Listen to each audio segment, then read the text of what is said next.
happy to be here to preach from God's Word. ਮੈਂ ਖੁਸ਼ ਹਾਂ ਕਿ ਮੈਨੂੰ ਪ੍ਰਭੂ ਦਾ ਬਚਨ ਸੁਣਾਉਣ ਦਾ ਮੌਕਾ ਮਿਲਿਆ। And before I start, I know some of you still might be thinking about what Pastor Dan announced earlier. ਜਦੋਂ ਮੈਂ ਸ਼ੁਰੂ ਕਰਾਂ ਇਸ ਤੋਂ ਪਹਿਲਾਂ ਮੇਰੇ ਮਨ 'ਚ ਵਿਚਾਰ ਆਉਂਦਾ ਕਿ ਤੁਸੀਂ ਪਾਸਟਰ ਡਾਨ ਦੇ ਬਾਰੇ ਸੋਚ ਰਹੇ ਹੋਵੋਗੇ। And what Pastor Harinder and Taranjeet need from all of us is to pray for them. ਸਾਡੇ ਸਾਰਿਆਂ ਲਈ ਇਹ ਬਣਦਾ ਹੈ ਕਿ ਅਸੀਂ ਪਾਸਟਰ ਹਰਿੰਦਰ ਤੇ ਉਸ ਦੀ ਪਤਨੀ ਤਾਨਜੀਤ ਲਈ ਪ੍ਰਾਰਥਨਾ ਕਰੀਏ। What they don't need is for us to be in constant worry about them. ਪਰ ਸਾਨੂੰ ਉਹਨਾਂ ਦੀ ਚਿੰਤਾ ਕਰਨ ਦੀ ਲੋੜ ਨਹੀਂ। Well, we could remember them but not worry about them. ਵੀ ਅਸੀਂ ਉਹਨਾਂ ਨੂੰ ਯਾਦ ਕਰ ਸਕਦੇ ਹਾਂ, ਉਹਨਾਂ ਦੀ ਚਿੰਤਾ ਪ੍ਰਭੂ ਆਪ ਕਰੇਗਾ। Yeah, and it'd be best if we didn't phone them or continually ask them when they're coming back, when they're coming back, when they're coming back. ਇਹ ਬਹੁਤ ਚੰਗਾ ਹੋਏਗਾ ਕਿ ਜਦੋਂ ਪ੍ਰਭੂ ਨੇ ਉਹਨਾਂ ਨੂੰ ਰੈਸਟ ਦਾ ਸਮਾਂ ਦਿੱਤਾ ਹੈ ਤੇ ਉਹ ਰੈਸਟ ਦਾ ਸਮਾਂ ਇੰਜੋਏ ਕਰਨ ਔਰ ਆਪਣੀ ਟੈਨਿਓਰ ਪੂਰੀ ਕਰਕੇ ਆ ਕੇ ਸਾਡੇ ਵਿੱਚ ਸ਼ਾਮਲ ਹੋ ਜਾਣ। Yeah, so we shouldn't bother them with too many questions. ਸਾਨੂੰ ਕੋਸ਼ਿਸ਼ ਇਹ ਕਰਨੀ ਚਾਹੀਦੀ ਹੈ ਕਿ ਜੇ ਉਹ ਛੁੱਟੀ ਤੇ ਹਨ ਤਾਂ ਉਹ ਛੁੱਟੀ ਦਾ ਆਪਣਾ ਪੂਰਾ ਆਨੰਦ ਲੈਣ। Yeah, we'll keep them in our prayers. And it's very normal for pastors to have time off to retreat. If you look at Pastor Dan and Pastor Matt's schedule in a year, they always, they're always allocated 30 days at least. So this is very normal. ਚਰਚਾਂ ਦੇ ਵਿੱਚ ਆਮ ਗੱਲ ਹੈ ਕਿ pastor ਜਿਹੜੇ ਸਖਤ ਮਿਹਨਤ ਕਰਦੇ ਨੇ ਸਾਲ ਬਾਅਦ ਉਹ ਥੋੜਾ ਫ੍ਰੀ ਸਮਾਂ ਲੈਣ। ਜਿਸ ਤਰ੍ਹਾਂ ਅਸੀਂ ਦੇਖਦੇ ਨੇ ਉੱਪਰ ਵਾਲੇ ਚਰਚਾਂ ਦੇ ਵਿੱਚ ਸਾਰੇ ਜਿਹੜੇ ਪਾਸਟਰਾਂ ਦੀਆਂ ਡਿਊਟੀਆਂ ਨਿਭਾਉਂਦੇ ਨੇ ਉਹ ਸਾਲ 'ਚ ਇੱਕ ਮਹੀਨੇ ਦੀਆਂ ਛੁੱਟੀਆਂ ਕਰਦੇ ਨੇ। Yeah, some pastors don't like initiating that and they need other people to ask them to do it. ਕਈ ਪਾਸਟਰ ਇਦਾਂ ਕਰਨਾ ਨਹੀਂ ਚਾਹੁੰਦੇ, ਉਹ ਦੂਸਰਿਆਂ ਨੂੰ ਉਕਸਾ ਕਰਦੇ ਨੇ, ਪਰ ਅਧਿਕਾਰ ਇਹ ਸਾਰਿਆਂ ਦਾ ਹੀ ਆ। Yeah. So alrighty, I'll just invite you to bow your heads and I'm just going to pray before I start. ਮੈਂ ਆਓ ਅਸੀਂ ਮਿਲ ਕੇ ਸਾਰੇ ਪ੍ਰਾਰਥਨਾ ਕਰਦੇ ਹਾਂ। God, I thank you for this day. I thank you for your goodness and your love. I just pray, Lord, for your word to speak to our hearts and minds. And yeah, Lord, I just pray for us to hear the things that you want us to hear, Lord. ਪ੍ਰਭੂ ਜੀ ਤੇਰਾ ਸ਼ੁਕਰ ਹੈ ਦੇਣਾ ਤੇ ਪ੍ਰਭੂ ਮੇਰਾ ਪ੍ਰਾਰਥਨਾ ਹੈ ਤੁਸੀਂ ਤੇਰਾ ਸ਼ਬਦ ਸਾਡਾ ਮਨ ਸਾਡਾ ਦਿਲ ਦੇ ਵਿੱਚ ਤੇਰਾ ਪੂਰਾ ਸ਼ਕਤੀ ਦੇ ਵਿੱਚ ਸਾਡੀ ਸੁਣੇ ਪ੍ਰਭੂ ਤੇਰਾ ਸ਼ਬਦ।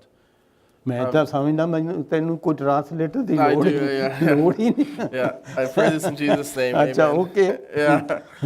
So I'm going to be preaching from the book of Luke, chapter 7, verse 36. ਮੈਂ ਅੱਜ ਦਾ ਉਪਦੇਸ਼ ਜਿਹੜਾ ਹੈ ਲੂਕ ਦੀ ਕਿਤਾਬ 7ਵਾਂ ਚੈਪਟਰ 36 ਤੋਂ ਸ਼ੁਰੂ ਕਰੂੰਗਾ। It's called A Sinful Woman Forgiven. ਇੱਕ ਪਾਪੀ ਔਰਤ ਨੂੰ ਮਾਫ ਕੀਤਾ ਗਿਆ। Yeah. Now this is one of the more well-known stories in the Bible. I'm going to read the passage and actually I'll just uncle if you could read it in Punjabi. I will read it. I won't need to read it. ਜਿਹੜੀ ਕਹਾਣੀ ਮੈਂ ਤੁਹਾਡੇ ਨਾਲ share ਕਰਨ ਜਾ ਰਿਹਾ ਇਹ ਬਹੁਤ ਮਸ਼ਹੂਰ ਕਹਾਣੀ ਹੈ ਔਰ ਇਸ ਨੂੰ ਮੈਂ ਪੰਜਾਬੀ ਦੇ ਵਿੱਚ ਤੁਹਾਡੇ ਸਾਹਮਣੇ ਪੇਸ਼ ਕਰ ਰਿਹਾ ਤਾਂ ਕਿ ਤੁਸੀਂ ਕਪਲ ਦੇ ਉਪਦੇਸ਼ ਨੂੰ ਸੁਣਨ ਤੋਂ ਪਹਿਲਾਂ ਉਸ ਦਾ ਜਿਹੜਾ ਸੈਂਟਰਲ ਆਈਡੀਆ ਉਹ ਲੈ ਸਕੋ। ਤੁਸੀਂ ਮੇਰੇ ਨਾਲ ਲੂਕਾ ਦੀ ਕਿਤਾਬ ਦਾ 7ਵਾਂ ਚੈਪਟਰ ਕੱਢੋ ਔਰ ਅਸੀਂ 36 ਤੋਂ ਲੈ ਕੇ ਜਿੱਥੇ ਤੱਕ ਇਹ ਕਹਾਣੀ ਜਾਂਦੀ ਹੈ ਉਸ ਨੂੰ ਪੂਰਾ ਪੜਾਂਗੇ। Luke chapter 7 verse 36 to 50. ਪੰਨਾ to 50 ਪੰਨਾ 115।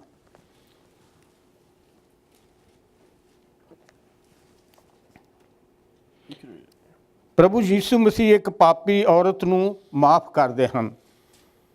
ਇੱਕ ਫਰੀਸੀ ਨੇ ਪ੍ਰਭੂ ਯੀਸ਼ੂ ਨੂੰ ਆਪਣੇ ਘਰ ਭੋਜਨ ਦੇ ਲਈ ਸੱਦਾ ਦਿੱਤਾ। ਪ੍ਰਭੂ ਯੀਸ਼ੂ ਉਸ ਦੇ ਘਰ ਗਏ ਅਤੇ ਭੋਜਨ ਕਰਨ ਦੇ ਲਈ ਬੈਠੇ। ਉਸ ਸ਼ਹਿਰ ਵਿੱਚ ਇੱਕ ਪਾਪੀ ਔਰਤ ਰਹਿੰਦੀ ਸੀ।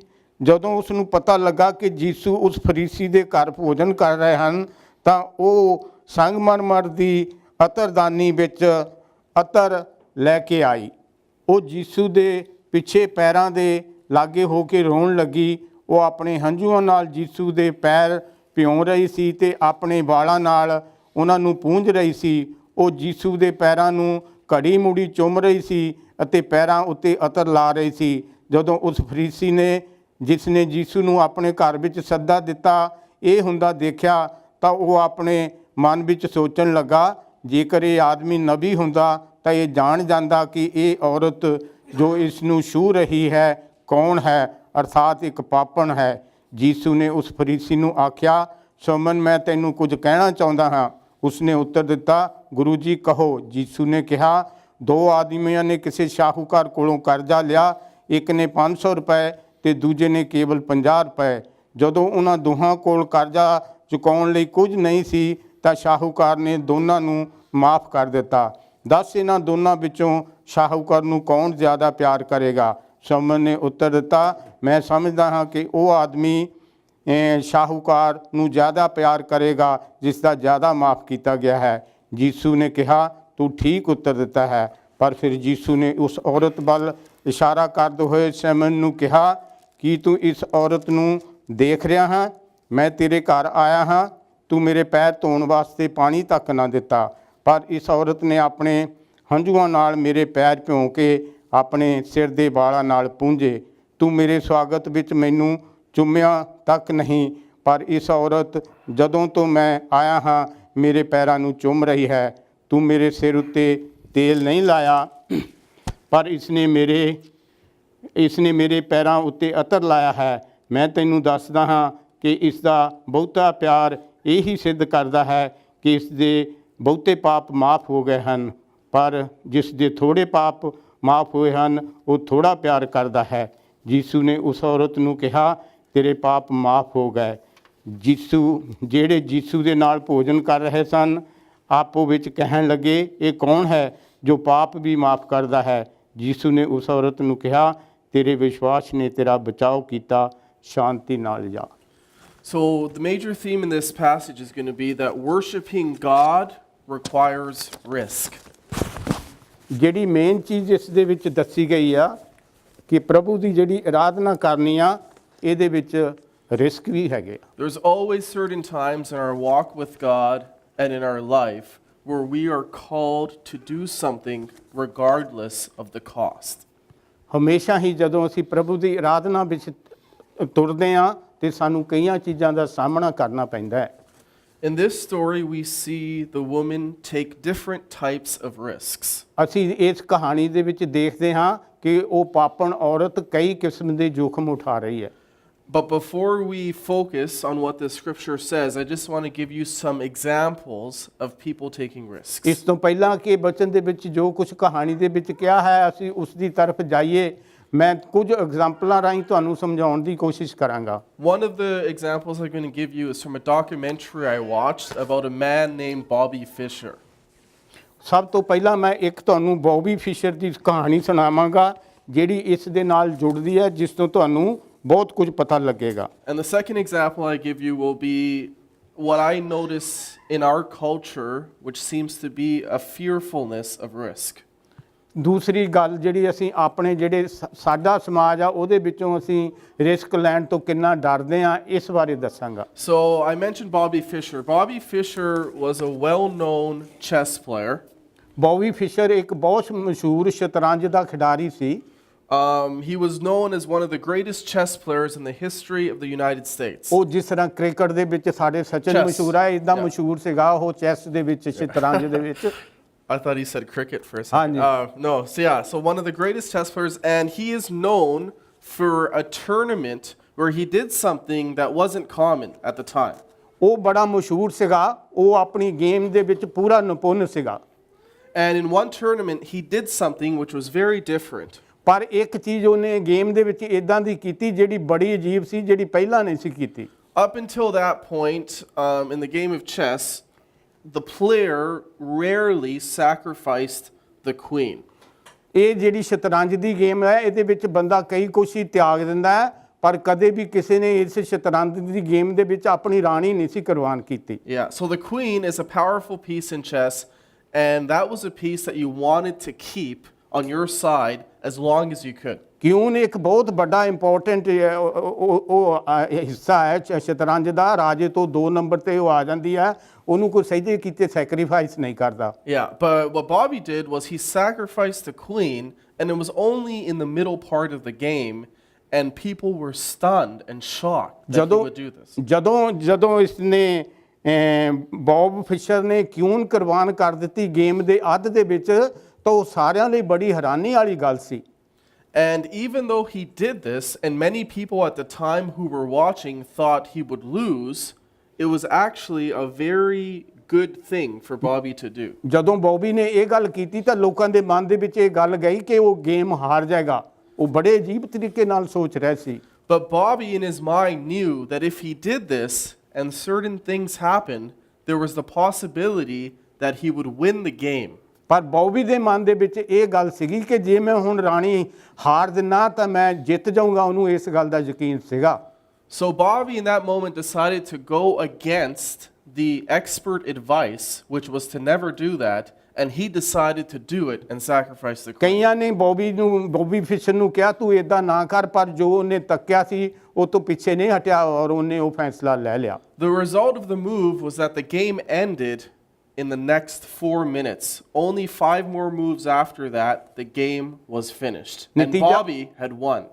ਨਤੀਜਾ ਕੀ ਨਿਕਲਿਆ ਕਿ ਉਹਦੇ ਬਾਅਦ ਸਿਰਫ ਬੌਬੀ ਨੂੰ 4 ਹੀ ਚਾਲਾਂ ਚੱਲਣੀਆਂ ਪਈਆਂ ਔਰ ਉਹ ਸ਼ਤਰੰਜ ਦੀ ਗੇਮ ਜਿਹੜਾ ਸੀ ਜਿੱਤ ਗਿਆ। His opponent was also shocked and just remarked about how risky of a move Bobby took, but he recognized that the move paid off. ਇਹ ਸੁਭਾਵਿਕ ਸੀ ਕਿ ਸਾਰੇ ਸੋਚਦੇ ਸੀ ਕਿ ਰਾਣੀ ਲੂਜ਼ ਕਰਕੇ ਫਿਸ਼ਰ ਨੇ ਬਹੁਤ ਵੱਡਾ ਰਿਸਕ ਲਿਆ। ਇਹ ਗੱਲ ਫਿਸ਼ਰ ਨੂੰ ਵੀ ਪਤਾ ਸੀ, ਪਰ ਇਹ ਰਿਸਕ ਹੀ ਉਹਦੀ ਜਿੱਤ ਦਾ ਇੱਕ ਕਾਰਨ ਬਣ ਗਿਆ। And the cost of this was quite high because if he lost the tournament, it would have damaged his ranking and it would have took years to. ਜੇ ਉਹ ਹਾਰ ਜਾਂਦਾ ਤਾਂ ਵੱਡਾ ਭਾਰੀ ਮੁੱਲ ਦੇਣਾ ਪੈਣਾ ਸੀ। ਉਹਦਾ ਰੈਂਕ ਵੀ ਥੱਲੇ ਆ ਸਕਦਾ ਸੀ, ਉਹਦੀ ਮਸ਼ਹੂਰੀ ਵੀ ਖਤਮ ਹੋ ਸਕਦੀ ਸੀ। But Bobby did it because he was known as a person who didn't like to play with fear. Bob ਨੇ ਇਹ ਕਰ ਦਿੱਤਾ ਕਿਉਂਕਿ ਉਹਦੇ ਬਾਰੇ ਇਹ ਗੱਲ ਮਸ਼ਹੂਰ ਸੀ ਕਿ ਉਹ ਡਰਦਾ ਨਹੀਂ ਫੈਸਲੇ ਲੈਣ ਲੱਗਾ। So that story about Bobby Fischer made me think just about the way that in certain times in life, whether you're a Christian or not, there's always an element to risk to things that we're doing. Bobby Fisher ਦੀ ਇਹ ਕਹਾਣੀ ਮੈਨੂੰ ਯਾਦ ਕਰਾਉਂਦੀ ਹੈ ਕਿ ਕਦੇ-ਕਦੇ ਸਾਡੇ ਜ਼ਿੰਦਗੀ ਦੇ ਵਿੱਚ ਵੀ ਇਦਾਂ ਦੇ ਮੌਕੇ ਆ ਜਾਂਦੇ ਨੇ ਕਿ ਸਾਨੂੰ ਵੱਡੇ ਰਿਸਕ ਲੈਣੇ ਪੈਂਦੇ ਆ। And I notice in our culture sometimes there's a very fearful attitude towards risk.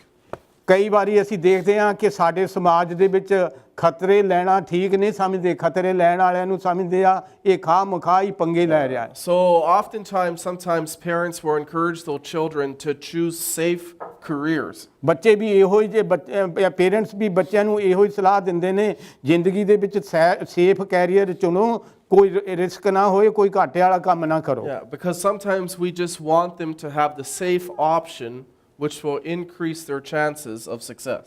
ਅਸੀਂ ਹਮੇਸ਼ਾ ਬੱਚਿਆਂ ਨੂੰ ਇਹੋ ਹੀ ਰਸਤੇ ਲੱਭਦੇ ਰਹਿੰਦੇ ਆ ਕਿ ਇਹ ਹਮੇਸ਼ਾ ਜ਼ਿੰਦਗੀ ਦੇ ਵਿੱਚ ਕਾਮਯਾਬ ਹੋਣ ਔਰ ਕੋਈ ਉੱਦਾਂ ਦਾ ਫੈਸਲਾ ਲੈ ਕੇ ਫੇਲ ਨਾ ਹੋ ਜਾਣ। So if someone wants to do something different with their career, oftentimes they face a backlash. ਪਰ ਕਈ ਇਹਨਾਂ ਦੇ ਖਿਲਾਫ ਵੀ ਕਰਦੇ ਨੇ। And even we know as Christians, when we become a Christian as Indo-Canadians, that in itself sometimes is seen by a major risk by people. ਜਦੋਂ ਅਸੀਂ Christianity ਦੇ ਵਿੱਚ ਆਉਂਦੇ ਆ ਤੇ ਉਦੋਂ ਸਾਡੀ ਜ਼ਿੰਦਗੀ ਦੇ ਵਿੱਚ ਵੀ ਇਦਾਂ ਦੇ ਕਈ ਸਮੇਂ ਆ ਜਾਂਦੇ ਨੇ। And we even know if there's a person who, for example, is a great writer and they want to pursue the arts, sometimes parents might encourage them to pursue science or math because those are seen as safer. ਕਈ ਵਾਰੀ ਅਸੀਂ ਦੇਖਦੇ ਹਾਂ ਕੋਈ ਬੱਚਾ ਜਦੋਂ ਲਿਖਾਰੀ ਬਣਨਾ ਚਾਹੁੰਦਾ ਹੈ ਤੇ ਅਸੀਂ ਉਹਨੂੰ ਕਨਵਿੰਸ ਕਰਦੇ ਹਾਂ ਲਿਖਵਾਰੀਆਂ ਨੂੰ ਤਾਂ ਕਵੀਆਂ ਨੂੰ ਤਾਂ ਰੋਟੀ ਨਹੀਂ ਖਾਣ ਨੂੰ ਮਿਲਦੀ, ਤੂੰ ਕੋਈ ਹੋਰ ਪੇਸ਼ਾ ਦੇਖ ਤਾਂ ਕਿ ਤੂੰ ਜ਼ਿੰਦਗੀ 'ਚ ਕਾਮਯਾਬ ਹੋ ਜਾਏ। But the fact is that's not how it works with our faith. ਇਹੋ ਹੀ ਹਾਲ ਸਾਡੇ ਵਿਸ਼ਵਾਸ ਦਾ ਵੀ ਹੈ। Yeah, but with our faith though, we need to take risk. ਜਦੋਂ ਅਸੀਂ ਵਿਸ਼ਵਾਸ ਕਰਦੇ ਹਾਂ ਤਾਂ ਜੋਖਮ ਤਾਂ ਉਠਾਉਣੇ ਪੈਂਦੇ ਆ। So when we see whether it's the sports culture or the Indian culture, sometimes we see that there's a hesitancy towards risk, but we also see that risk pays off. ਕਈ ਵਾਰੀ ਅਸੀਂ ਝਿਜਕਦੇ ਹਾਂ ਰਿਸਕ ਲੈਣ ਤੋਂ, ਪਰ ਅਸੀਂ ਦੇਖਦੇ ਹਾਂ ਜਦੋਂ ਰਿਸਕ ਲੈਂਦੇ ਅਸੀਂ ਜਿੱਤਦੇ ਵੀ ਹਾਂ। ਖਾਸ ਤੌਰ ਤੇ ਤੁਸੀਂ ਜੂਏਬਾਜ਼ਾਂ ਨੂੰ ਦੇਖੋ, ਕਈ ਵਾਰੀ ਉਹ ਜਦੋਂ ਰਿਸਕ ਲੈ ਲੈਂਦੇ ਨੇ ਤਾਂ 20-20 ਸਾਲ ਦੀ ਕਮਾਈ ਕਰ ਲੈਂਦੇ ਨੇ। So I just want to look at this passage and look at the areas where the woman who's living a sinful life takes a major risk for Jesus. ਇੱਥੇ ਇੱਕ ਅਸੀਂ ਇਦਾਂ ਦੀ ਪਾਪਣ ਔਰਤ ਦੇਖਾਂਗੇ ਜਿਹਨੇ ਜ਼ਿੰਦਗੀ ਦੇ ਵਿੱਚ ਬਹੁਤ ਵੱਡਾ ਰਿਸਕ ਲਿਆ। So you see here in the beginning verses, it says when the woman is described as a sinful woman. ਅਸੀਂ ਦੇਖਦੇ ਹਾਂ ਬਚਨ ਦੇ ਵਿੱਚ ਲਿਖਿਆ ਗਿਆ ਹੈ ਕਿ ਉਹ ਪਾਪਣ ਔਰਤ ਸੀ। In verse 37 it says, and behold, a woman of the city who was a sinner. ਇਹ ਵਰਸ 37 ਦੇ ਵਿੱਚ ਇਹ ਗੱਲ ਕਲੀਅਰ ਆਉਂਦੀ ਹੈ ਕਿ ਉਹ ਸ਼ਹਿਰ ਦੀ ਇੱਕ ਬਦਨਾਮ ਔਰਤ ਸੀ। Now, this phrase, who was a sinner, other translations say a woman living a sinful life. ਇਹ ਜਿਹੜੀ ਫਰੇਜ਼ ਵਰਤੀ ਜਾਂਦੀ ਸੀ ਇਸਰਾਈਲ ਦੇ ਸਮੇਂ ਦੇ ਵਿੱਚ, ਇਹ ਉਹਨਾਂ ਲੇਡੀਜ਼ ਲਈ ਵਰਤੀਆਂ ਜਾਂਦੀਆਂ ਸਨ ਜਿਹੜੇ ਸਮਾਜ ਦੀ ਨਜ਼ਰ ਦੇ ਵਿੱਚ ਘਟੀਆ ਕਿਸਮ ਦੀ ਜ਼ਿੰਦਗੀ ਜੀਂਦੀਆਂ ਸਨ। Yes, and this was a popular phrase in the area. So whenever someone said it, oh, that's a woman who's a sinner, or that's a woman living a sinful life, it was always associated with a prostitute. ਇਹ ਜਿਹੜਾ ਮੁਹਾਵਰਾ ਹੈ ਖਾਸ ਤੌਰ ਤੇ ਬੇਸ਼ਵਾ ਨਾਲ ਜੁੜਿਆ ਹੋਇਆ ਸੀਗਾ ਔਰ ਇਸਰਾਈਲ ਦੇ ਸਮਾਜ ਦੇ ਵਿੱਚ ਬਹੁਤ ਪ੍ਰਚਲਿਤ ਸੀਗਾ ਰੋਜ਼ਾਨਾ ਦੀ ਜ਼ਿੰਦਗੀ ਦੇ ਵਿੱਚ। And this woman in this story behaves in a way which is very different from how a woman would behave in this situation. ਪਰ ਇਹ ਔਰਤ ਨੇ ਜਿਹੜਾ ਰਿਸਕ ਲਿਆ ਔਰ ਜਿੱਦਾਂ ਇਸ ਸਿਚੁਏਸ਼ਨ 'ਚ ਬਿਹੇਵ ਕੀਤਾ, ਇਹ ਕਾਬਲੇ ਤਾਰੀਫ ਹੈ। We see later on in verse 37, it says, he was reclining at the table in the Pharisee's house and brought an alabaster flask of ointment. ਅਸੀਂ ਵਰਸ 37 ਦੇ ਵਿੱਚ ਜਦੋਂ ਜਾ ਕੇ ਦੇਖਦੇ ਹਾਂ, ਜਿਹੜੀ ਅਸੀਂ ਹੁਣੇ ਪੜ੍ਹੀ ਆ, ਉਹਨੂੰ ਅਸੀਂ ਹੋਰ ਵੀ ਵਿਸਤਾਰ ਨਾਲ ਦੇਖ ਸਕਦੇ ਹਾਂ। Yeah, in verse 36 says, and standing behind him at his feet, weeping, she began to wet his feet with her tears and wiped them with the hair of her head and kissed his feet and anointed them with the ointment. ਦੱਸਿਆ ਗਿਆ ਹੈ ਕਿ ਉਹ ਯੀਸ਼ੂ ਮਸੀਹ ਦੇ ਪੈਰਾਂ ਤੇ ਆਪਣੇ ਰੋਂਦੀ ਹੋਏ ਦੇ ਹੰਝੂ ਗਰਾ ਰਹੀ ਸੀ ਔਰ ਜਦੋਂ ਪੈਰ ਗਿੱਲੇ ਹੋ ਰਹੇ ਸੀ ਤੇ ਆਪਣੇ ਵਾਲਾਂ ਨਾਲ ਉਹਨਾਂ ਪੈਰਾਂ ਨੂੰ ਸੁੱਕੇ ਵੀ ਕਰ ਰਹੀ ਸੀ। And when you study this passage, you see that the worth, the amount of money that alabaster flask of ointment would have been pretty much a year's worth of salary for what prostitutes were making in that era. ਅੱਜ ਦੇ ਜ਼ਮਾਨੇ ਦੇ ਹਿਸਾਬ ਨਾਲ ਜਿਹੜਾ ਅਤਰ ਉਸਨੇ ਯੀਸ਼ੂ ਮਸੀਹ ਦੇ ਪੈਰਾਂ ਦੇ ਉੱਤੇ ਡੋਲਿਆ, ਜੇ ਉਸ ਦੀ ਕੀਮਤ ਕੱਢੀ ਜਾਏ ਤਾਂ ਉਸ ਔਰਤ ਦੀ ਪੂਰੇ 1 ਸਾਲ ਦੀ ਕਮਾਈ ਸੀ ਜਿਹੜੀ ਉਸਨੇ ਯੀਸ਼ੂ ਮਸੀਹ ਦੇ ਪੈਰਾਂ ਦੇ ਉੱਤੇ ਡੋਲ ਦਿੱਤੀ। So in this one moment, this woman who's living a sinful life, this prostitute, is sacrificing pretty much a year's worth of salary for Jesus. ਦੇਖੋ ਕੁਰਬਾਨੀ ਉਸ ਔਰਤ ਦੀ 1 ਸਾਲ ਦੀ ਕਮਾਈ ਉਸਨੇ ਬਗੈਰ ਕੁਝ ਸੋਚੇ ਹੋਏ, ਬਗੈਰ ਉਸ ਦਾ ਨੁਕਸਾਨ ਦਾ ਧਿਆਨ ਦਿੱਤੇ ਹੋਏ ਯੀਸ਼ੂ ਮਸੀਹ ਦੇ ਪੈਰਾਂ ਤੇ ਡੋਲ ਦਿੱਤੀ। ਔਰ ਇੱਕ ਬੇਸ਼ਵਾ ਲਈ ਪੈਸੇ ਕਮਾਉਣੇ ਉਸ ਸਮਿਆਂ ਦੇ ਵਿੱਚ ਕਿੰਨੇ ਮੁਸ਼ਕਲ ਸਨ, ਕਿੰਨੀ ਬਦਨਾਮੀ ਸਹਿਣੀ ਪੈਂਦੀ ਸੀ, ਉਹਨਾਂ ਕਿਸੇ ਚੀਜ਼ ਦੀ ਉਹਨੇ ਪਰਵਾਹ ਨਹੀਂ ਕੀਤੀ। Yeah, and even today we make major investments. We put our money into different things. But very rarely in one moment do we sacrifice a year's worth of salary for something. ਅੱਜ ਵੀ ਜਦੋਂ ਅਸੀਂ investment ਕਰਦੇ ਹਾਂ ਤੇ ਅਸੀਂ ਬੜਾ ਸੋਚਦੇ ਹਾਂ, ਕੋਈ ਇਦਾਂ ਦਾ ਰਿਸਕ ਨਹੀਂ ਲੈਂਦੇ ਕਿ ਸਾਡੀ ਸਾਲ ਦੀ ਕਮਾਈ ਇਸ ਦੇ ਵਿੱਚ ਹੀ ਕਿਤੇ ਰੋੜ ਨਾ ਜਾਏ। But this woman does it. ਪਰ ਇਸ ਔਰਤ ਨੇ ਇਹ ਕਰਕੇ ਦਿਖਾ ਦਿੱਤਾ। She did it and she wasn't afraid. So with the behavior that this woman is showing with this alabaster flask of ointment, there is huge financial risk. This might even be what she has left. We don't know how long she's been a prostitute. This might even be all of her salary, but she takes the financial risk. ਇਹ ਕਹਾਣੀ ਦੱਸਦੀ ਹੈ ਕਿ ਉਹਨੇ ਕਿੰਨਾ ਪੈਸੇ ਦਾ risk ਲੈ ਲਿਆ। And not only is there financial risk, there's major social risk in this story as well. ਉਹਨੇ ਇੱਕ ਹੋਰ ਰਿਸਕ ਲਿਆ, ਇਕੱਲਾ ਪੈਸੇ ਦਾ ਰਿਸਕ ਨਹੀਂ ਲਿਆ, ਉਹਨੇ ਇੱਕ ਸੋਸ਼ਲ ਰਿਸਕ ਵੀ ਲਿਆ, ਦੂਸਰਾ ਰਿਸਕ ਵੀ ਲਿਆ। Now, one thing you learn about this culture is that when a rabbi, especially a popular rabbi, so when a rabbi was growing in popularity and visited a house, there were certain things that would happen. ਜਦੋਂ ਕੋਈ ਰਬਾਈ teacher ਕਿਸੇ ਦੇ ਘਰ ਜਾਂ ਕਿਸੇ society ਦੇ ਵਿੱਚ ਕੋਈ ਪ੍ਰਚਾਰ ਜਾਂ ਉਪਦੇਸ਼ ਦੇਣਾ ਹੁੰਦਾ ਸੀ ਤਾਂ ਉਹਦੀਆਂ ਕੋਈ ਸ਼ਰਤਾਂ ਹੁੰਦੀਆਂ ਸਨ। So usually the owner of the house would invite his close friends and close relatives. ਘਰ ਦਾ ਮਾਲਕ ਆਪਣੇ ਰਿਸ਼ਤੇਦਾਰਾਂ ਨੂੰ, ਆਪਣੇ ਘਰ ਵਾਲਿਆਂ ਨੂੰ ਤੇ ਨਜ਼ਦੀਕੀ ਦੋਸਤਾਂ ਨੂੰ ਹੀ ਸੱਦੇਗਾ, ਬਾਕੀ ਕਿਸੇ ਨੂੰ ਇਨਵਾਈਟ ਨਹੀਂ ਕਰਦਾ ਸੀ। Yeah, very rarely would someone who wasn't a family member or wasn't a friend would be invited. You had to be in a very close relationship with the owner of the house. ਕਿਤੇ by chance ਹੀ ਇਦਾਂ ਦੀ meeting ਦੇ ਵਿੱਚ ਕੋਈ ਓਪਰਾ ਆਦਮੀ ਘੁਸ ਸਕਦਾ ਸੀ। But the fact is, in this story we see that this woman isn't afraid of those cultural norms. Even though the woman knows that there's a certain way, that there's only certain people who could be in this place, she goes. ਉਸ ਪਾਪਣ ਔਰਤ ਨੂੰ ਇਹ ਚੰਗੀ ਤਰ੍ਹਾਂ ਪਤਾ ਸੀ ਕਿ ਇਸ ਤਰ੍ਹਾਂ ਕਰਨ ਨਾਲ ਕਈ ਸੋਸ਼ਲ ਸ਼ਰਤਾਂ ਟੁੱਟਣਗੀਆਂ। ਮੈਂ ਇੱਥੇ ਜਾਣ ਦੀ ਅਧਿਕਾਰੀ ਨਹੀਂ ਆ, ਮੈਂ ਇਸ ਨੂੰ ਬੰਦੇ ਨੂੰ ਜਾਣਦੀ ਨਹੀਂ ਆ, ਮੈਨੂੰ ਇਸ ਰੱਬੀ ਦੇ ਕੋਲ ਜਾਣਾ ਨਹੀਂ ਚਾਹੀਦਾ, ਪਰ ਇਹ ਸਭ ਕੁਝ ਜਾਣਦੀ ਹੋਈ ਵੀ ਉਸਨੇ ਸਾਰੇ ਰਿਸਕ ਲੈ ਲਏ। There was traditions, but the traditions went to the side for her because she wanted an encounter with Jesus Christ. ਉਹ ਇਸਰਾਏਲੀਆਂ ਦੀਆਂ ਸਾਰੀਆਂ ਰਸਮਾਂ ਨੂੰ ਜਾਣਦੀ ਸੀ, ਪਰ ਉਹਨੇ ਕਿਸੇ ਰਸਮ ਦੀ ਪਰਵਾਹ ਨਹੀਂ ਕੀਤੀ, ਸਾਰੀਆਂ ਰਸਮਾਂ ਨੂੰ ਤੋੜ ਕੇ ਉਸ ਘਰ ਦੇ ਅੰਦਰ ਵੜ ਗਈ। So we see there then there's major social risk to what she's doing as well, because she is not a friend of the house owner. ਕਿੱਡਾ ਵੱਡਾ ਸੋਸ਼ਲ ਰਿਸਕ ਲਿਆ, ਉਸ ਨੂੰ ਪਤਾ ਨਹੀਂ ਹੈ ਕਿ ਇਹ ਗਲਤੀ ਕਰਨ ਦਾ ਉਹਨੂੰ ਕੀ ਇਲਜ਼ਾਮ ਭੁਗਤਣਾ ਪਏਗਾ, ਪਰ ਉਹਨੇ ਪਰਵਾਹ ਨਹੀਂ ਕੀਤੀ ਕਿਸੇ ਚੀਜ਼ ਦੀ। And that's not the only social risk. There's even more in this story. ਉਹ ਕੱਲਾ ਸੋਸ਼ਲ ਰਿਸਕ ਹੀ ਨਹੀਂ ਆ, ਸਟੋਰੀ ਹੋਰ ਵੀ ਕਈ ਕੁਝ ਦੱਸਦੀ ਆ। Even later on, as I said, it says she wiped them with the hair of her head. That's a very important phrase in this story. ਇੱਕ ਹੋਰ ਚੀਜ਼ ਇੱਥੇ ਦੱਸੀ ਗਈ ਆ, ਉਹਨੇ ਕੱਲਾ ਪੈਰਾਂ ਦੇ ਉੱਤੇ ਅਤਰ ਹੀ ਨਹੀਂ ਸਿੱਟਿਆ, ਆਪਣੇ ਸਿਰ ਦੇ ਵਾਲਾਂ ਨਾਲ ਉਹਨੂੰ ਰਗੜਿਆ ਵੀ ਆ। Which means that her hair would have been down, which again was not a normal custom, especially when you were visiting someone you didn't know. Your hair was not laid down. Israel ਦੇ ਸਮਾਜ ਦੇ ਵਿੱਚ ਔਰਤਾਂ ਨੂੰ ਇਦਾਂ ਆਪਣੇ ਵਾਲ ਥੱਲੇ ਛੱਡ ਕੇ ਇੱਕ ਧਾਰਮਿਕ ਆਗੂ ਦੇ ਪੈਰ ਰਗੜਨ ਦੀ ਕੋਈ ਇਜਾਜ਼ਤ ਨਹੀਂ ਸੀ ਉਸ ਵੇਲੇ ਦੇ ਵਿੱਚ। But again, she has no fear of the traditions. She has no fear of money.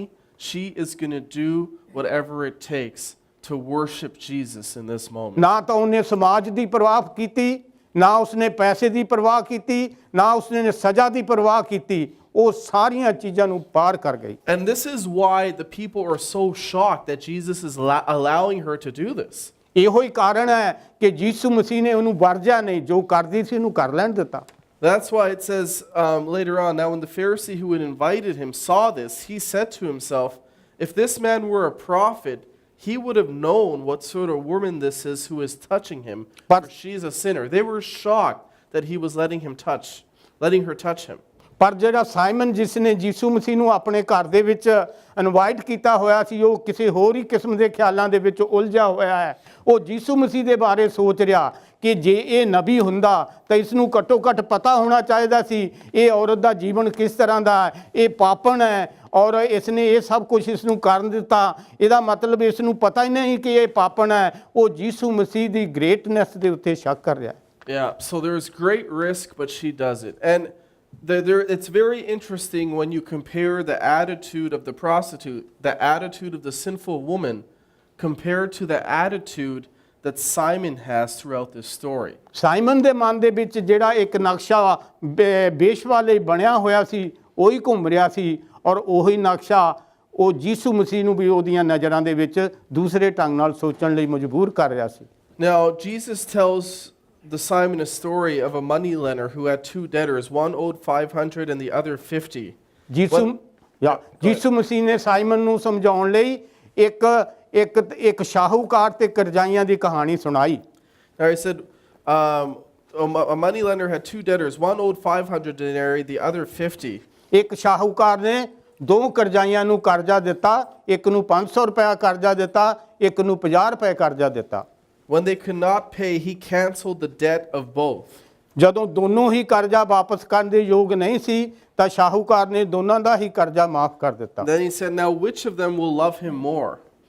ਪਰ ਨਾਲ ਇੱਕ ਪ੍ਰਸ਼ਨ ਪੁੱਛਿਆ ਕਿ ਸ਼ਾਹੂਕਾਰ ਨੇ ਕਿਹਨੂੰ ਜ਼ਿਆਦਾ ਪਿਆਰ ਕੀਤਾ। And Simon answered, the one I suppose for whom he canceled the larger debt. Simon ਨੇ ਠੀਕ ਜਵਾਬ ਦਿੱਤਾ, ਯਿਸੂ ਮਸੀਹ ਨੂੰ ਕਿਹਾ ਜਿਹਦਾ ਜ਼ਿਆਦਾ ਮਾਫ ਹੋਇਆ ਉਹਨੂੰ ਨਾ ਸ਼ਾਹੂਕਾਰ ਨੇ ਜ਼ਿਆਦਾ ਪਿਆਰ ਕੀਤਾ। And Jesus said to him, you have judged rightly. ਯਿਸੂ ਨੇ ਵੀ ਉਹਦੀ ਗੱਲ ਨਾਲ ਸਹਿਮਤੀ ਪ੍ਰਗਟ ਕੀਤੀ ਤੇ ਕਿਹਾ ਕਿ ਤੂੰ ਠੀਕ ਜਵਾਬ ਦਿੱਤਾ ਹੈ। Yeah, and in this story, obviously, we know what Jesus is referring to. Jesus is comparing and contrasting Simon to the prostitute.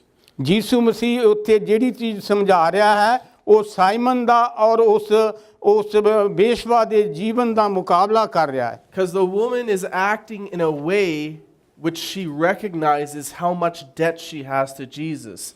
The sinful woman is more humble than Simon in this story. ਉਹ ਔਰਤ Simon ਨਾਲੋਂ ਜ਼ਿਆਦਾ humble ਹੈ ਔਰ ਆਪਣਾ ਪਿਆਰ ਉਹ ਯੀਸ਼ੂ ਮਸੀਹ ਦੇ ਬਾਰੇ ਚ ਕਿੰਨਾ ਹੋਣਾ ਚਾਹੀਦਾ ਉਸ ਨੂੰ ਚੰਗੀ ਤਰ੍ਹਾਂ ਸਮਝ ਰਹੀ ਹੈ। Though on the outside it may seem to someone that Simon was the more holier one, ਭਾਵੇਂ ਇਸਰਾਈਲੀ ਲੋਕ ਇਹ ਸੋਚਦੇ ਹੋਣ ਕਿ ਸਾਈਮਨ ਤਾਂ ਉਸ ਬੇਸ਼ਬਾ ਨਾਲੋਂ ਬਹੁਤ ਪਵਿੱਤਰ ਹੈ, but the fact is Jesus knew that she was loving him more. ਪਰ ਯੀਸ਼ੂ ਮਸੀਹ ਨੂੰ ਦਿਲ ਦੇ ਵਿੱਚ ਪਤਾ ਸੀ ਕਿ ਉਹ ਪਾਪਣ ਸਾਈਮਨ ਨਾਲੋਂ ਕਿਤੇ ਵੱਧ ਉਸ ਨੂੰ ਪਿਆਰ ਕਰਦੀ ਹੈ। And it's very interesting here because Simon violates both people in this story violate traditions. ਦੋਨੋਂ ਹੀ ਟ੍ਰੈਡੀਸ਼ਨ ਦੀ ਉਲੰਘਣਾ ਕਰਦੇ ਨੇ, ਦੋਨੋਂ ਹੀ ਪਾਤਰ ਇਸ ਕਹਾਣੀ 'ਚ ਟ੍ਰੈਡੀਸ਼ਨ ਦੀ ਉਲੰਘਣਾ ਕਰ ਰਹੇ ਨੇ। But one violated in a godly way and the other one violated in an ungodly way. ਇੱਕ ਨੇ ਪ੍ਰਭੂ ਦੇ ਨਿਯਮਾਂ ਦੇ ਮੁਤਾਬਕ ਉਲੰਘਣਾ ਕੀਤੀ ਹੈ, ਦੂਜੇ ਨੇ ਪ੍ਰਭੂ ਦੇ ਨਿਯਮਾਂ ਦੇ ਖਿਲਾਫ ਉਲੰਘਣਾ ਕੀਤੀ ਹੈ। Because when someone would go to your house, there was common things that would happen. One is that your feet would be washed. One thing that would happen when you would enter someone's house is that your feet would be washed. ਜਦੋਂ ਤੁਸੀਂ Israel ਦੇ ਵਿੱਚ ਕਿਸੇ ਦੇ ਘਰ ਦੇ ਵਿੱਚ ਜਾਂਦੇ ਆ ਤੇ ਉਹ ਤੁਹਾਨੂੰ ਪੈਰ ਧੋਣ ਲਈ ਪਾਣੀ ਦਿੰਦਾ ਹੈ। They wore sandals in that culture, so your feet would always get dirty. But Simon did not even do this for Jesus. ਕਿਉਂਕਿ ਉਸ ਸਮੇਂ ਦੇ ਵਿੱਚ ਲੋਕੀ ਚੱਪਲਾਂ ਪਹਿਨਦੇ ਸਨ, ਪੈਰਾਂ ਤੇ ਘੱਟਾ ਪੈ ਜਾਂਦਾ ਸੀ ਤੇ ਲੋਕੀ ਆਏ ਮਹਿਮਾਨ ਨੂੰ ਪੈਰ ਧੋਣ ਲਈ ਪਾਣੀ ਦਿੰਦੇ ਸੀ, ਪਰ ਜਿਸਨੇ ਯੀਸ਼ੂ ਮਸੀਹ ਨੂੰ ਸਾਈਮਨ ਨੇ ਇਨਵਾਈਟ ਕੀਤਾ ਸੀ ਉਹਨੇ ਯੀਸ਼ੂ ਮਸੀਹ ਨੂੰ ਪਾਣੀ ਨਹੀਂ ਦਿੱਤਾ। Another common aspect was that when you would enter someone's house, they would give you a friendly kiss.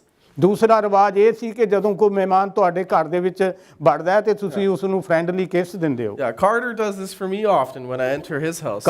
Kartar ਤਾਂ ਇਹ ਅੱਜ ਤਾਈਂ ਵੀ ਕਰ ਰਿਹਾ ਹੈ। I'm sorry, Carter.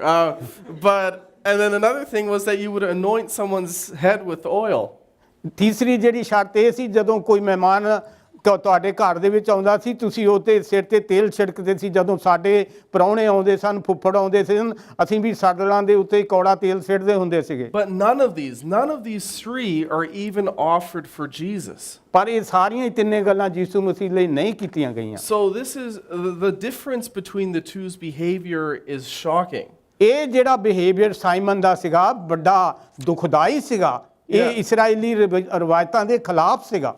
Yeah, you have a woman who's taking financial risk, social risk, and she doesn't care because she just wants to show her love for Jesus. ਉੱਥੇ ਇੱਕ ਪਾਪਣ ਆਈ ਹੋਈ ਆ, ਉਹ ਸੱਦੀ ਗਈ ਨਹੀਂ ਆ, ਉਹ ਸੋਸ਼ਲ ਰਿਸਕ ਲੈ ਰਹੀ ਆ, ਉਹ ਫਾਈਨੈਂਸ਼ੀਅਲ ਰਿਸਕ ਲੈ ਰਹੀ ਆ, ਉਹ ਕੋਈ ਵੀ ਸਜ਼ਾ ਭੋਗਣ ਲਈ ਤਿਆਰ ਆ। ਉਹਨੇ ਸਾਰੇ ਨੋਰਮ ਪੂਰੇ ਕਰ ਦਿੱਤੇ ਜਿਹੜੇ ਸਾਈਮਨ ਨੇ ਨਹੀਂ ਪੂਰੇ ਕੀਤੇ। Yeah, whereas Peter, he's taking Jesus for granted. He is so in this moment not showing his love for Jesus that he's not even doing what's normal. Peter Simon ਸਮਝਣ ਲੱਗ ਗਿਆ ਮੈਂ ਵੀ ਫਾਰਸੀ ਆ, ਯੀਸ਼ੂ ਵੀ ਫਾਰਸੀ ਆ, ਸਾਡੀ ਕੌਮ ਦਾ ਬੰਦਾ ਹੈ, ਇਹ ਤਾਂ ਸਾਡਾ ਆਪਣਾ ਹੀ ਬੰਦਾ, ਇਹਨੂੰ ਇੰਨਾ ਸੀਰੀਅਸ ਲੈਣ ਦੀ ਕੀ ਲੋੜ ਆ। So there's a lot of questions for our spiritual life from this story that we need to ask ourselves. ਇੱਥੋਂ ਬੜੇ ਪ੍ਰਸ਼ਨ ਉੱਠਦੇ ਨੇ ਸਾਡੀ ਆਤਮਿਕ ਜੀਵਨ ਦੇ ਵਿੱਚ। ਇਹ ਸਟੋਰੀ ਸਾਨੂੰ ਬਹੁਤ ਪ੍ਰਸ਼ਨ ਖੜੇ ਕਰਦੀ ਹੈ। The fact is, when you have embraced Jesus Christ in your life and you have embraced the good news, you can't help but act how this lady acts. It's natural. ਜਦੋਂ ਤੁਸੀਂ ਯੀਸ਼ੂ ਮਸੀਹ ਨੂੰ ਆਪਣੇ ਜੀਵਨ ਦੇ ਵਿੱਚ ਲੈ ਲੈਂਦੇ ਹੋ, ਯੀਸ਼ੂ ਮਸੀਹ ਨੂੰ ਆਪਣਾ ਮੁਕਤੀਦਾਤਾ ਮੰਨਦੇ ਹੋ, ਤਾਂ ਜਿੱਦਾਂ ਉਹ ਤਿੰਨ ਸ਼ਰਤਾਂ ਉਸ ਪਾਪਣ ਔਰਤ ਨੇ ਪੂਰੀਆਂ ਕੀਤੀਆਂ, ਉਦਾਂ ਹੀ ਸਾਡਾ ਵੀ ਫਰਜ਼ ਬਣਦਾ ਹੈ ਕਿ ਅਸੀਂ ਵੀ ਉਹਨਾਂ ਸ਼ਰਤਾਂ ਨੂੰ ਪੂਰੀਆਂ ਕਰੀਏ ਜਿਹੜਾ ਯੀਸ਼ੂ ਸਾਡੇ ਕੋਲੋਂ ਡਿਮਾਂਡ ਕਰਦਾ ਹੈ। Yeah, as a believer, you always know the great debt that you had with God that he paid through Jesus ਵਿਸ਼ਵਾਸੀ ਦੇ Christ. ਤੌਰ ਤੇ ਤੁਹਾਨੂੰ ਪਤਾ ਹੋਣਾ ਚਾਹੀਦਾ ਹੈ ਕਿ ਯੀਸ਼ੂ ਮਸੀਹ ਨੇ ਸਾਡੇ ਪਾਪਾਂ ਦਾ ਕਿੱਡਾ ਵੱਡਾ ਕਰਜ਼ਾ ਲਾਇਆ। ਉਸ ਕਰਜ਼ੇ ਨੂੰ ਸਾਨੂੰ ਯਾਦ ਰੱਖਣਾ ਚਾਹੀਦਾ ਹੈ। That's why at one point in the epistles, the Apostle Paul calls himself the chief of sinners. ਇਸੇ ਕਰਕੇ ਯੀਸ਼ੂ ਮਸੀਹ ਦੇ ਕਹਾਣੀ ਦੇ ਵਿੱਚ ਪੌਲ ਕਹਿੰਦਾ ਮੈਂ ਤਾਂ ਸਭ ਤੋਂ ਵੱਡਾ ਪਾਪੀ ਸੀਗਾ ਜਿਸ ਨੂੰ ਯੀਸ਼ੂ ਮਸੀਹ ਨੇ ਮਾਫ ਕਰ ਦਿੱਤਾ। And Paul could say that because the more he learned about the holiness of God, the more he learned about the love of God, the more he realized how much he had been forgiven from. ਜਿਉਂ-ਜਿਉਂ Paulus ਦੀ ਜਾਣਕਾਰੀ ਯੀਸ਼ੂ ਮਸੀਹ ਦੇ ਬਾਰੇ ਵੱਧਦੀ ਗਈ, ਪੌਲਸ ਨੂੰ ਇਹ ਗਿਆਨ ਹੁੰਦਾ ਗਿਆ ਕਿ ਪ੍ਰਭੂ ਯੀਸ਼ੂ ਮਸੀਹ ਨੇ ਮੈਨੂੰ ਕਿਸ ਲੈਵਲ ਤੱਕ ਮਾਫ ਕੀਤਾ ਹੈ। So we always need to remember the debt from which we've been forgiven from. ਸਾਨੂੰ ਇਹ ਹਮੇਸ਼ਾ ਯਾਦ ਰੱਖਣਾ ਚਾਹੀਦਾ ਹੈ ਕਿ ਯੀਸ਼ੂ ਮਸੀਹ ਨੇ ਸਾਡਾ ਕਿੰਨਾ ਕਰਜ਼ਾ ਲਾਇਆ ਹੈ, ਮੌਤ ਤੋਂ ਬਚਾ ਦਿੱਤਾ ਹੈ, ਪਾਪ ਤੋਂ ਬਚਾ ਦਿੱਤਾ ਹੈ। Even though we sinned against God, even though we fell short of His glory, God forgave us through the death and resurrection of His Son. ਅਸੀਂ ਪਾਪ ਕਰਦੇ ਰਹਿੰਦੇ ਹਾਂ, ਪ੍ਰਭੂ ਸਾਨੂੰ ਫਿਰ ਵੀ ਮਾਫ ਕਰਦਾ ਰਹਿੰਦਾ ਹੈ ਯੀਸ਼ੂ ਮਸੀਹ ਦੇ ਰਾਹੀਂ।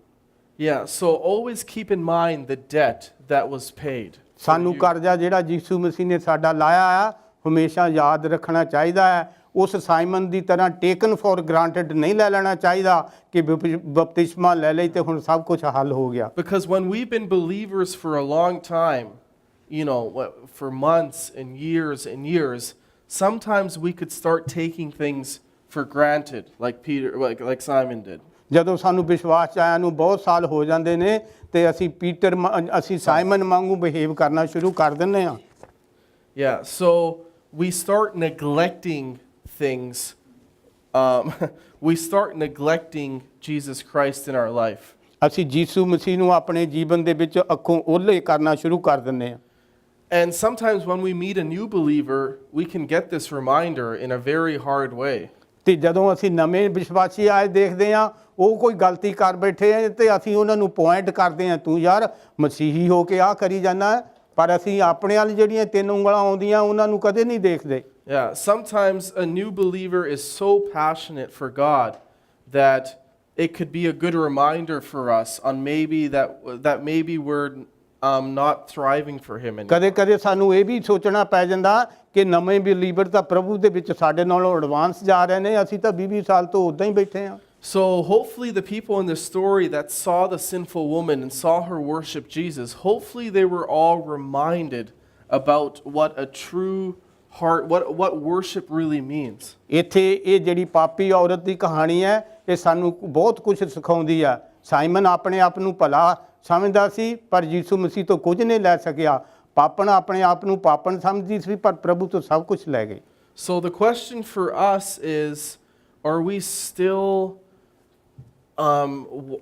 still connecting with Jesus the way that this woman was in this story? ਸੋਚਣ ਵਾਲੀ ਗੱਲ ਇਹ ਹੈ ਕਿ ਕੀ ਅਸੀਂ ਉਸ ਪਾਪਣ ਔਰਤ ਦੀ ਤਰ੍ਹਾਂ ਹੀ ਯੀਸ਼ੂ ਮਸੀਹ ਨਾਲ ਜੁੜੇ ਹੋਏ ਆ? Do you worship Jesus no matter what the cost is for you? ਕੀ ਤੁਸੀਂ ਪ੍ਰਭੂ ਯੀਸ਼ੂ ਮਸੀਹ ਦੇ ਨਾਲ ਜੁੜੇ ਹੋਏ ਆ ਇਸ ਗੱਲ ਨੂੰ ਭੁੱਲਦੇ ਹੋਏ ਕਿ ਕੋਈ ਵੀ ਮੁੱਲ ਕਿਉਂ ਨਾ ਤਾਰਨਾ ਪਏ?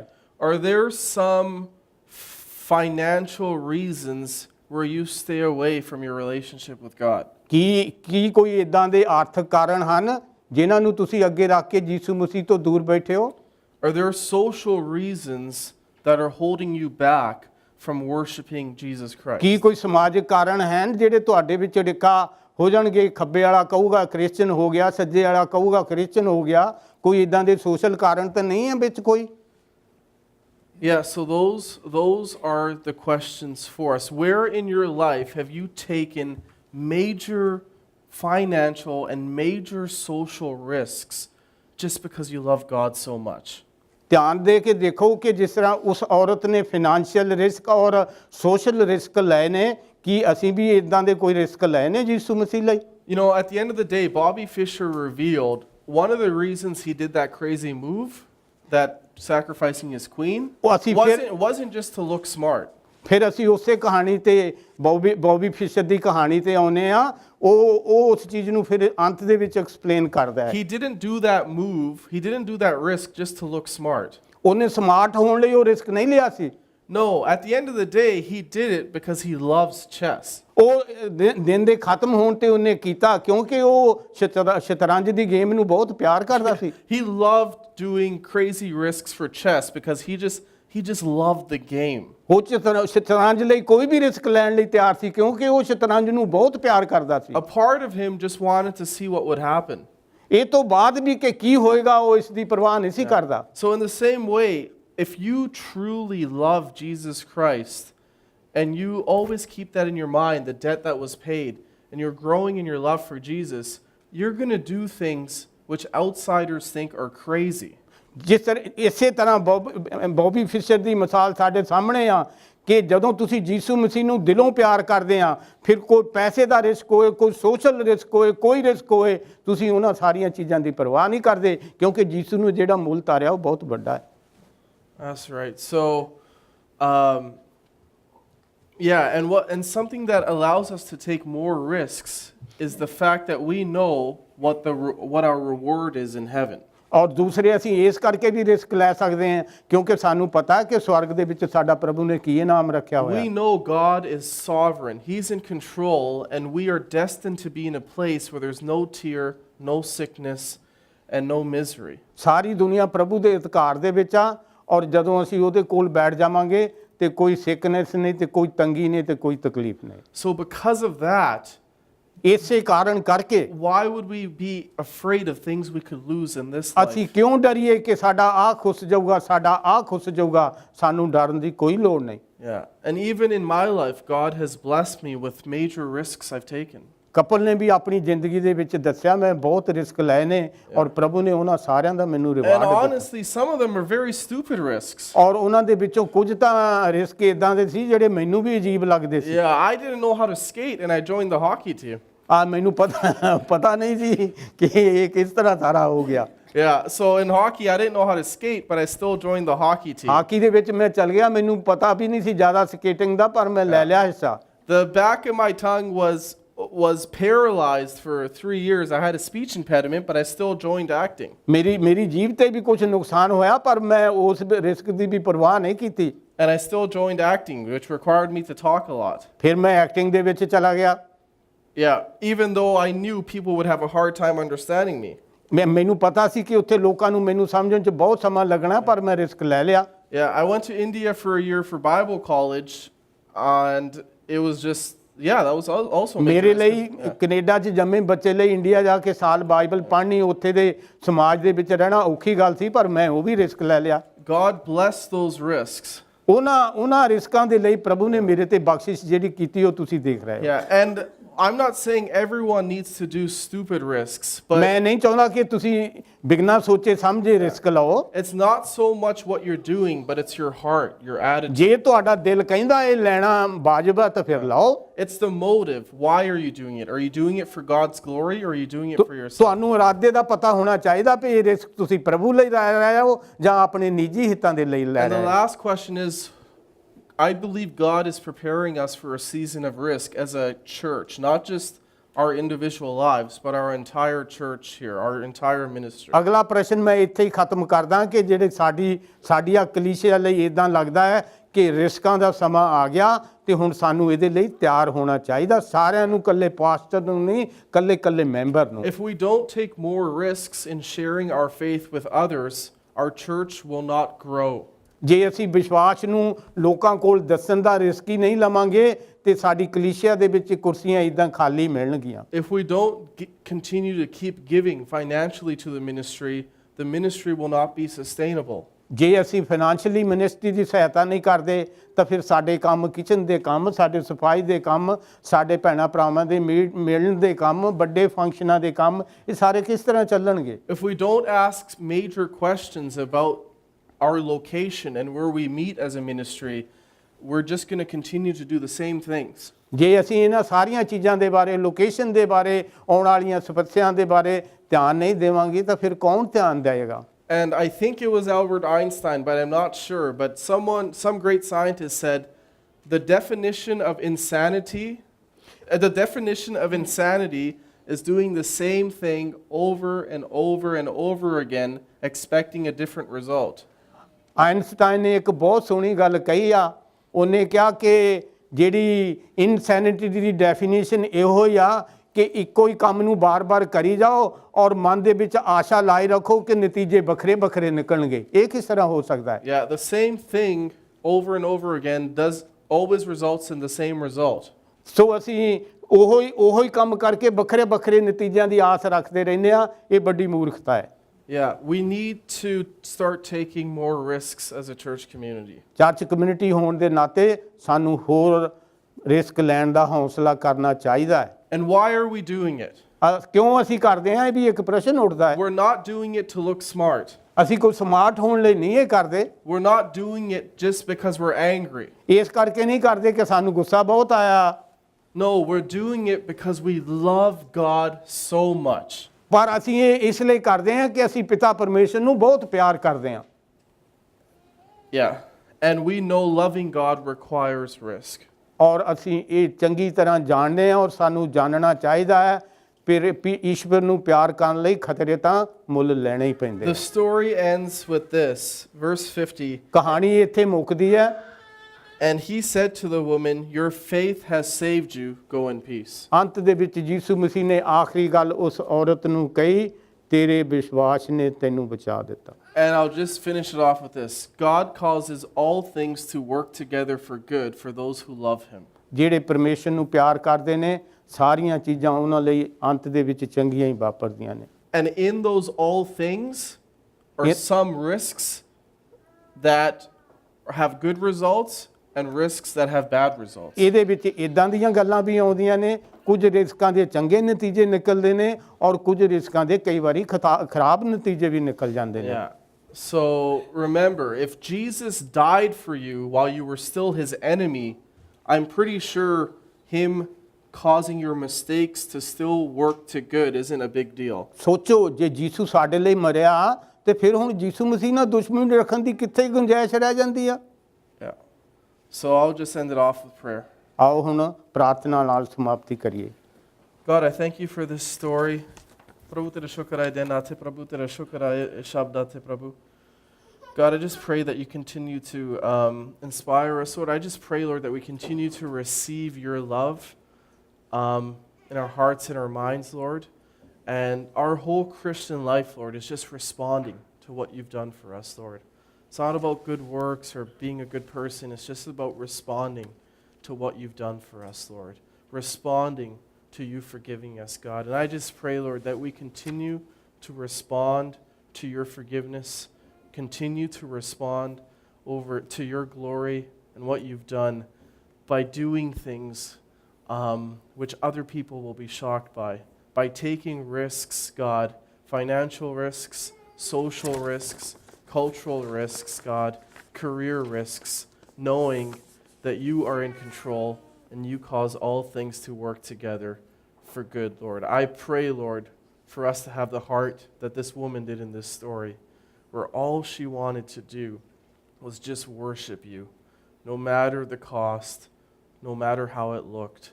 She just couldn't help but worship you, Lord, and praise you with her actions. In Jesus' name, amen. ਖਾਣੇ ਤੇ ਵੀ ਪ੍ਰਭੂ ਤੂੰ ਆਪਣੀ ਦਇਆ ਕਰੀ ਯੀਸ਼ੂ ਮਸੀਹ ਦੇ ਨਾਮ ਤੇ।